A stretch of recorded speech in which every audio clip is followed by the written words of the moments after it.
Hey, Saturday dub. Let's go, Ole Miss. What happens when you turn a shark upside down? You know, do they do that little dumb shark thing? I think when a shark goes upside down, that means they're dead. But all right. Well, you know what? It was one of those games. We came out ugly first half, had a first half lead, extended it, let them get back into it. The game was kind of choppy, thanks to the refs. One of the worst officiated games in the world. In college basketball history, you might have set refereeing back decades with that. It's always the guy, whatever his last name is, Green. Yeah, he's part of that crew. He sucks. That whole crew today, that hook. I mean, good grief, the hook call that they had put on Ortega ended up being an and one. I mean, one of the worst calls ever made in history. But you know, we got the win. Who cares? Deal with that later. It was funny though. Pope went up to one of the refs. Jeb, I think was his name. I forget the guy's last name. Jeb Hartness or something like that. And asked him, he's like, how many easy ones are you going to miss? He was like, legit asking, like, how terrible are you going to be? Like, all game or what? But, again, let that go. First half, Ortega got 2 quick fouls. After that, the offense really was sluggish. And then entered the game, Jasper Johnson.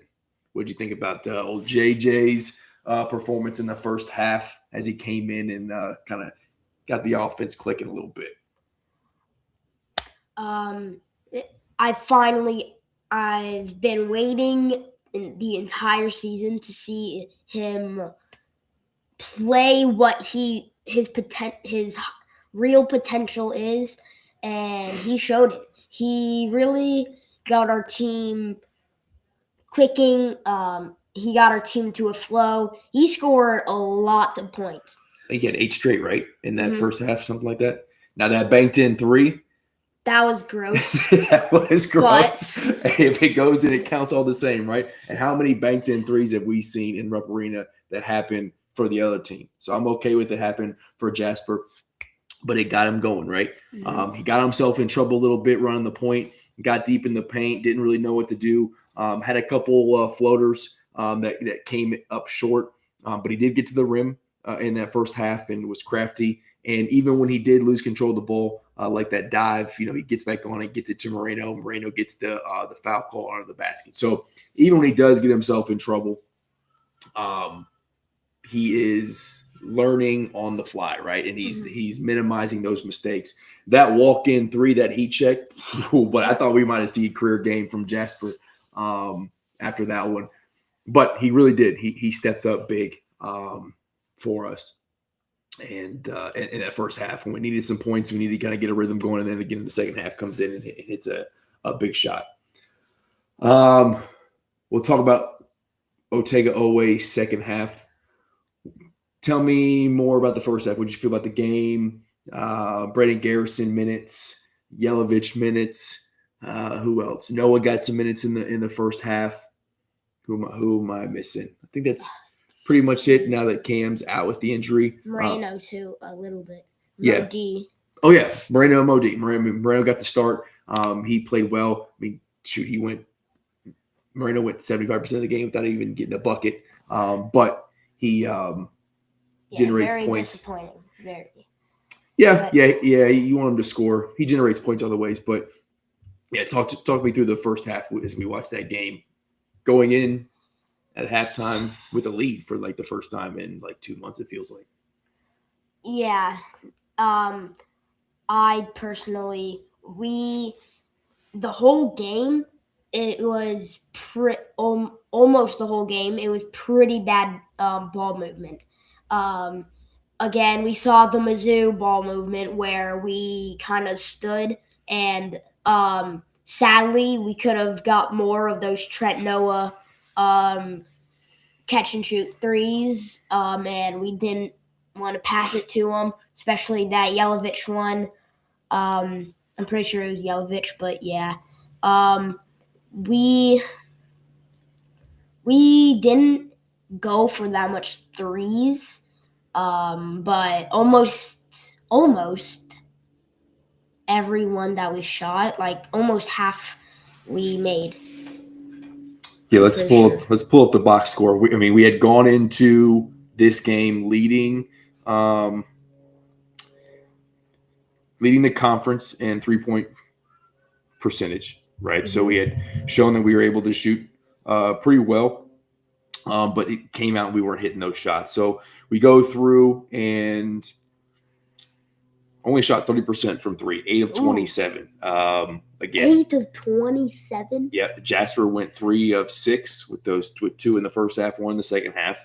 Owen went 1 of 5. Chandler 2 of 7, but that second one he made to close the game out was huge. Yelovich went 1 of 3. Aberdeen went 0 of 4, and Aberdeen's weren't even close, to be honest. That air ball 3, he wasn't in. Yeah, he had 2 in a row air ball 3s. So yeah, it wasn't or maybe not 2 in a row, but it was definitely 2 in a row from our team. Yeah, one of those things where you're coming off of a tough game. Wednesday, it was at home, but it was a tough SEC game, and then with all the weather and whatnot, you have to, instead of a noon tip, now you're an 11 a.m. tip. So some of these things could play into it, but yes, you're right. The ball movement was sluggish. You got stuck on one half of the floor. You didn't see the extra pass getting made sometimes. I think the play you're talking about was that I remember was Zell. Got it on, and this might have been the first half, got it on the left wing slot area, had Trent Noah in the corner, could have made the extra pass. He drove. He ended up getting to the free throw line on that play. And he still made it, but we could have. Yeah. 2s are good, but 3s are better. Well, that open 3, and especially for Noah's confidence, he hits it, which he got a knockdown 3 from that same spot. Would like to see more Trent Noah minutes, but we'll get there. Okay, so first half we go into with the lead. Otega Owe, 2 fouls, not really in the flow of it. Not a lot going on offensively. Moreno doing his thing on the defensive end. But, all in all, you go into half against this team, against Ole Miss, with a lead, right? So you gotta feel good. And then you come out, that lead gets almost up to double digits, and then they start getting on a run, right? And Story and Diaz start kind of clicking. And AJ Store, did I say Story? Store. I think you said Story. Yeah, AJ Store. He telling some stories with those flops, lying to the refs all day. Golly, I don't know if his game's ready for the pro, but the way he flops his body around, it's definitely ready for the NBA. Yeah, no. But he had 20 on 28 minutes. Dia had 16 on 21 minutes. So they start making the run in the second half, and Otega Owe, as he has been known to do, kind of takes over. Mm-hmm. Getting to the free throw line, same with Zell, but Owe, that mid-range jumper was coming in. He was and one step back was a pretty good get our team clicking kind of shot. Yeah, I think they pulled within 1 at that point. Mm-hmm. They just hit a 3, pull within 1. He hits that mid-range step back shot. Sadly, I'm pretty sure he missed a free throw. So did he miss the free throw? Yeah. Yeah. What was his free throw numbers? We definitely regressed from the last game where we hit like 80% from the stripe. Let's pull that up real quick. Free throws, we shot 74%. I'm pretty sure we were up in the 80s last game, 28 of 38. That's 38 times the line, man. That's pretty us. No, us. Oh. We got to the line 38 times. Yeah, they got to the line 21 times. But who was it? Moreno, who only went to the line 16 times in the whole season? No, that's Brandon Garrison. He had 18. I think 18 shots, and that tells you kind of stuff about BG's game. But one game in North Carolina where he was the best player. Was it? I'm pretty sure. I don't know. Yeah. I don't know. You could pick a best player in that North Carolina game the way it ended. So defensively, we stepped up. Even Otega, where you could see him on the free throw or on the sidelines during a timeout. AJ had gotten to the bucket. Pope calls a timeout, and he's talking on the sideline. Man, I just got to be able to stop this dude. And from that point on, the defense really started to pick up, and we started getting to the rim to score. We got in the double bonus early again, like we did in our last game. And one thing that I I was getting frustrated with, we were going through 3.5, 4.5 minute stretches of not getting field goals. Mm-hmm. But one thing, if you go back and look, that wasn't accounted for that is how many times we were getting to the free throw line and we were scoring off of points that way. So, yeah, we weren't generating offense the traditional way. But how many of those fouls, Ortega, the missed dunk from Moreno, like those are and one opportunities where the ball movement was getting better in the second half. We're able to get to the rim where unfortunately just can't finish. Many missed and one opportunities. So you have those and one opportunities now. All of a sudden, you're collecting field goals and you're getting to the rim. You're getting to the free throw line and getting a team in foul trouble that early in a game where you have 8 minutes left of gameplay, and every time you go to the line you're hitting 1-on-1, and then 5 minutes every time you go to the line you're in a double bonus. Like that's a massive advantage, and I don't think that is a one-off. We've seen that in 3 games now where we're putting teams in trouble, in foul trouble, and we're scoring that way. And that's just how we're gonna have to be, right? Mm-hmm. Just slug it out, win in different ways. We're never gonna blow anybody out. I feel like with this team, we're not gonna blow anybody out. We'll be in. Unless the game of, we had like one game where we kind of blew someone out. I just mean like in conference play, when we're playing, the SEC. mid-tier kind of bums to be in the season. Yeah, we were blowing those teams out, but now we're in SEC play. A double-digit win probably ain't going to happen very often, but we'll be in it close, and we'll be able to, hopefully close those things out. Make your free throws, late game execution. Mm-hmm. All right. Colin Chandler, I think we just got to highlight him. I really do. When we did the watch long against Tennessee, I spent 80% of that game watching him yelling at him. Yes. Yelling. Yeah. 80% of that game watching him play defense. He was making threes. He was scoring offensively, but he was an absolute liability on defense, and he's kind of been that way. And he gets the steal. He reads the play, or hears the play, reads the play against Tennessee, gets that game-winning steal, gets the and one bucket to Ortega Owe. And from there, we've seen him step up defensively, and in a moment where, in a game where Ortega Owe was absent in the first half because of foul trouble, he played a bunch of minutes and kept us in that game. Him, Zell, and Jasper, but really Colin Chandler being the anchor. And then in the second half, he's not making shots, but he's stepping up defensively. He is running the offense. That dude is running around the court all the time. I mean, the plays they have him running, he's from one wing to the other, running through screens to try to get an open three or set up the offense and just try to create mismatches for the other team. He's hustling his tail off. He's actually playing good defensive ball, playing through his chest, stopping the defender, not getting lazy. And he's got the confidence at the end of the game in the shot clock to pull up that NBA three and catch that thing. Mm-hmm. So in my mind, the growth that we've seen over the 2-3 games of Colin Chandler is massive for this team and what we have going forward. And speaking of chest, didn't he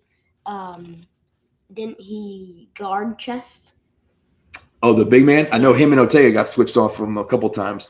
But I think, he's playing better. He's playing with more confidence. And if he can continue to grow, this kid was a top 35 recruit when he went followed Pope to BYU and then to Kentucky. So what do you think about Colin Chandler? You impressed his game. You still think he needs to improve. But tell me how you feel about old Super C and his role as a lead guard for Kentucky.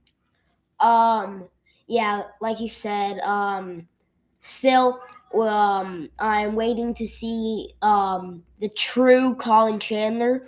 And if we can get the true Colin Chandler going. What do you think that means? What do you mean? What do you think true Colin Chandler means? Like at the beginning of the season where he was on the ball. immediately. He could find open spaces, drive to the basket, get easy buckets. We need to wait until he's 100% not a liability on defense. And if he can hit more of those 3-pointers,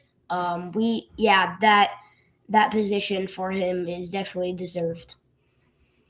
Yeah, I think what you're getting at is early on in the season, so don't throw Gonzaga, throw Michigan State, the games that we were playing against lower level competition, he was stepping up. He was able to defend. He was able to, blow by. His offensive game was working. His defensive game was working. At that point, he was a 50% three-point shooter. So if we can get that dude to play in conference play, we can be dangerous. We know what Otega always going to be for this team. That dude has come – he's full game ready now, right? He's out of the boot. It seemed to be slow, kind of getting into rhythm with the foot-toe injury. That's gone now. Like, this dude is clearly in game takeover mode every single time, and we love that because that's what we wanted from Otega Oweh. Zell's kind of figured out his role as a point guard. His game took a little bit of a dip today compared to the last two games, but you're going to have those, right? He's not a natural point guard, but he's still kind of figured out. Jasper stepping up. The whole team is really starting to click, even though we are in a position where we have to play different lineups, play different starters. Cam's gone, J-Lo's gone. Who knows about JQ? So as the team, continuity on the floor is different. They're still connected, like Pope says, right? There's still a lot of connectivity with this team, and they're able to work through some of that adversity and get wins. The last one I really want to highlight for me is Yelovich. Not a massive offensive output. He started off the game super sluggish, like getting out rebounded, not boxing out, just defensively not looking great, and on the offense just kind of standing around. And Pope pulled him out, got him back in the game. When he came back in, he was instant benefit to the team on both sides of the ball. He doesn't look very strong, but when people try to body him up in the paint, he does. I mean, go back to when we watched him play defense on Caleb Wilson. Like, he can do that. That he can be a big body. He sees the floor. He can stretch it out. And there was a play you heard me yelling it. We were out in transition. He is in a full-on dead sprint on the right sideline, and I'm hollering like, Zell, you got to see this dude run the floor.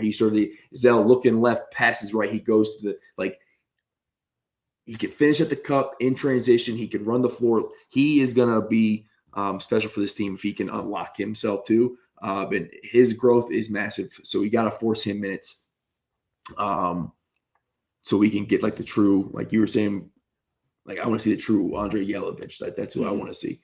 All right, let's talk. Cam's gone.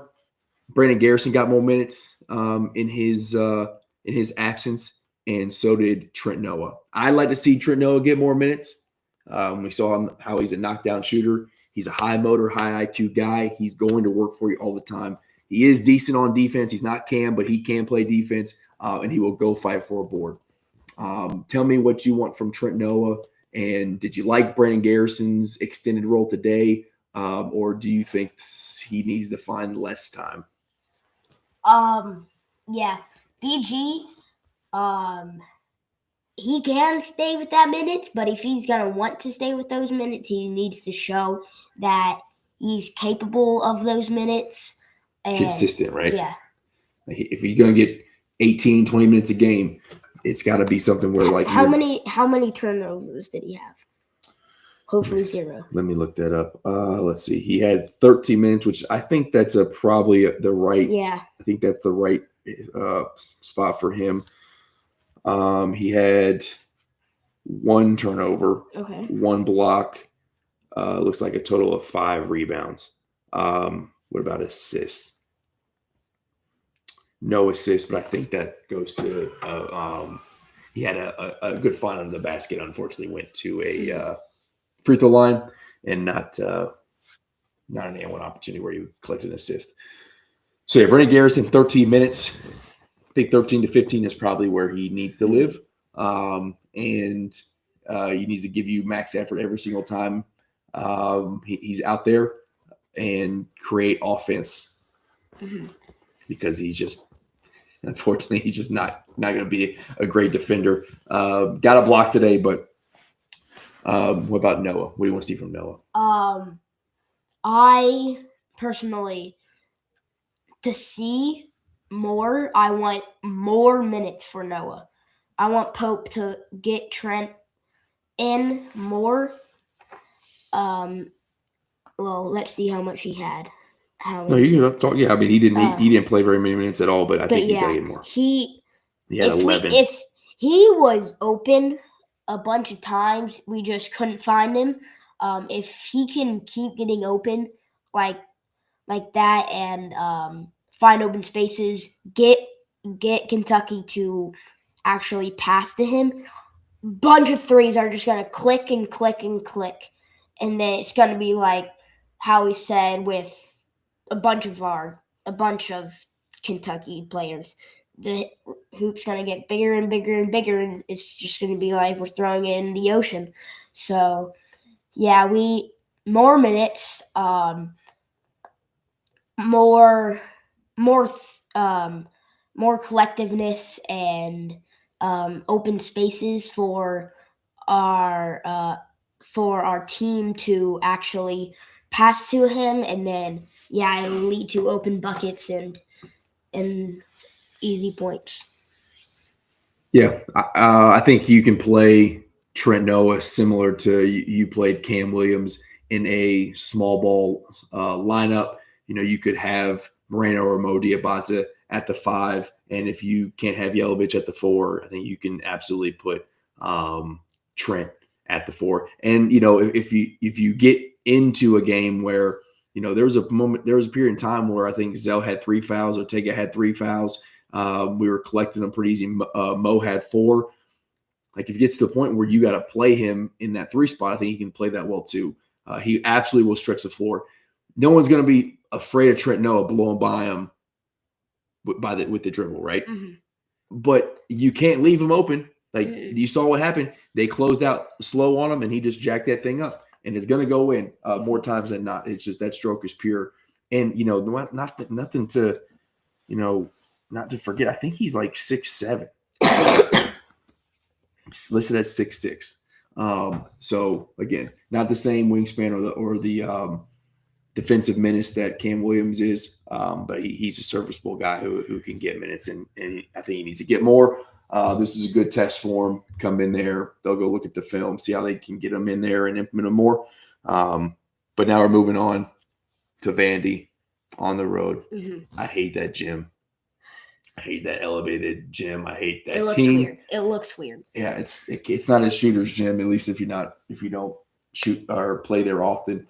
First of all, before we move from Ole Miss, I got my Travis Perry jersey on. It's probably gonna take a lot of Kentucky fans off. They're booing him. Just don't look at the back. It's definitely Travis Perry. Yeah. It's definitely Travis Perry, not Lamont Butler that got messed up. Yeah. Don't listen to this kid. Anyways, moving on from Ole Miss, Vandy, we have a chance to get a big road win. Vandy has been in a slide. They got absolutely abused by Arkansas on the road last week. They're going to want to bounce back at home. We're going to have to travel and play in that environment, and they're going to be loud, and they're going to want to beat Kentucky. They got dynamic guard play, but they are potentially a fluke, and it's a winnable game. A couple weeks ago, I would have thought Vandy would have been a very tough one for us, and it will be tough, but I would have bet against us. I'm leaning that we have a legitimate chance to go on the road and win this game. The way we played defensively, the way that we've gone on spurt runs and the offense is clicking. If we can put that together, our point guard play can out their point guard play because that's where they're can be lethal at. We have what it takes to go win that game and need it because Saturday at Arkansas, tough. That could be a college game day game. If we beat Vandy and go to on Saturday with the potential to be back ranked, we might be ranked Monday or tomorrow. We'll see. But that could be a ranked matchup again. Pope versus Cal in Arkansas, where they look pretty much unbeatable. That could be a massive game in Fayetteville.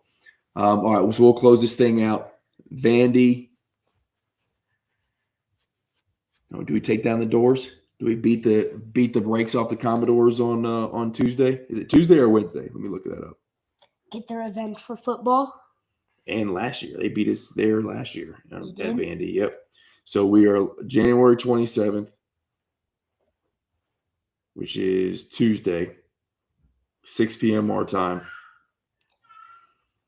at currently ranked 15 Vandy, who, let's see, beat Mississippi State, lost to Arkansas, lost to Florida. That's their last three. They are Tanner is their point guard I was telling you about. He is he's a dynamic athlete. He can blow by it, but he's slight. He's small. He can get pushed around. Vandy's averaging 90 points a game. We're averaging 83 points a game. Only allowing 70. They're allowing 74. We're out rebounding them. They have a little bit better assist ratio. 1% more field goal percentage. Yeah, could be big, especially on a road game. Like we just talked about that court.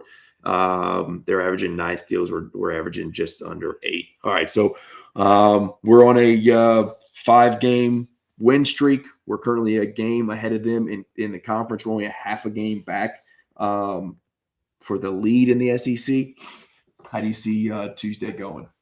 I see us winning, especially the field goal percentages. Not saying that's going to do anything, but if we can use our potential, like you said, our big mans to get up there, get in their faces, don't allow that many points, and our offense can go down the court after those big turnovers and score a bunch of points off of them. And yeah, and you speaking of Trent Noah, he was tall.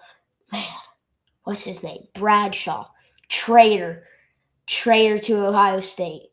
Where did that come from? Bradshaw's not even at Ohio State right now. He's with Memphis. That was 2 years ago.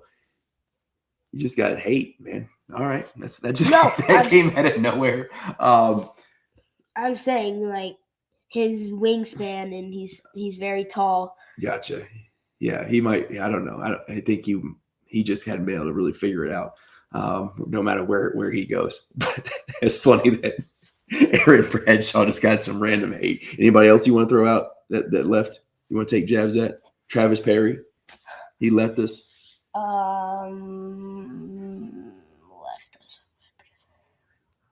I don't know. Yeah. I think it's the only people who left us is Aaron Bradshaw and Travis Perry, who haven't gone to the NBA or something, to like the draft. Probably in your timeline. Yeah. In your lifespan. Who knows? I mean, you don't even remember Devin Askew. He left us like 10 years ago, still somehow playing college basketball. Still?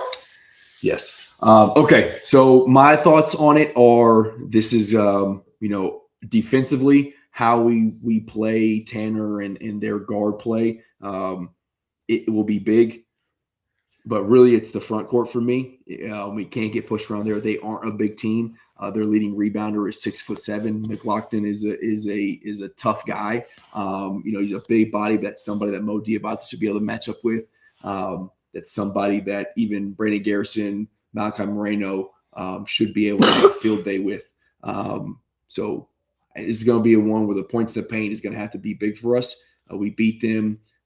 Points in the paint, transition, run fast, let the ball get into the post. We win this game because, as you have seen, not as great this game, but one thing Malachi can do and BG is starting to get better at is passing out of the post, right? So make them collapse, make them try to double team our big men who should have an advantage and get some easy buckets when they come hell. So threes will fall later in the game. I wanted to see us keep this thing tight in the first half and then do what we do it like all season in the second half.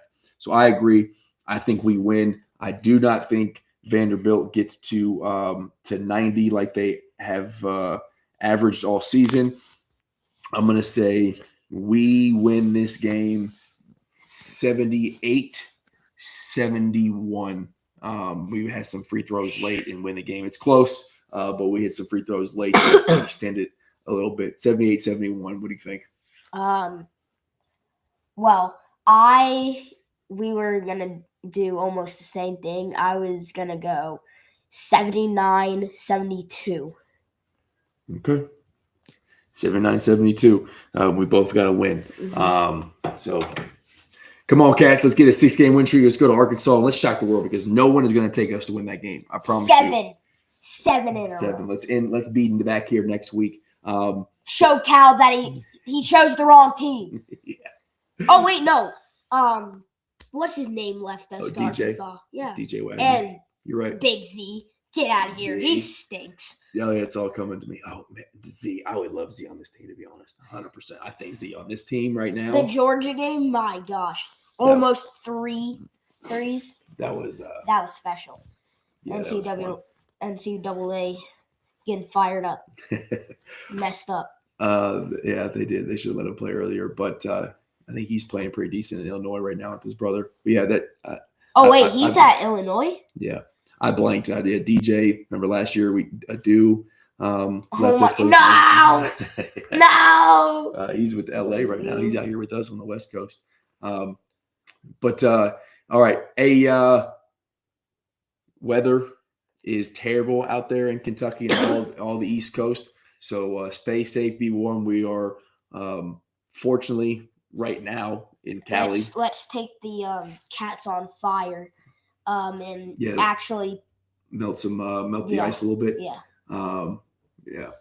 But winter is coming. Winter is here. I'm pretty sure the snow is already falling. So y'all stay safe, stay warm. You know, we're out here in Cali, so it's like 60 degrees. I'm not trying to miss snow.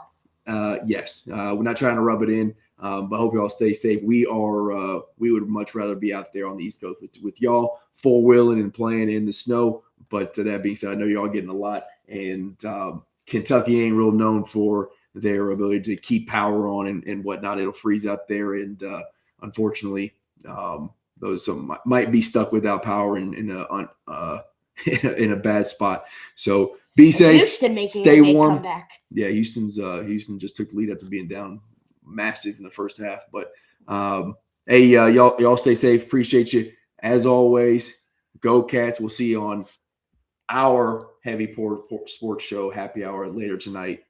Peace. Go Cats. My show. Whose show?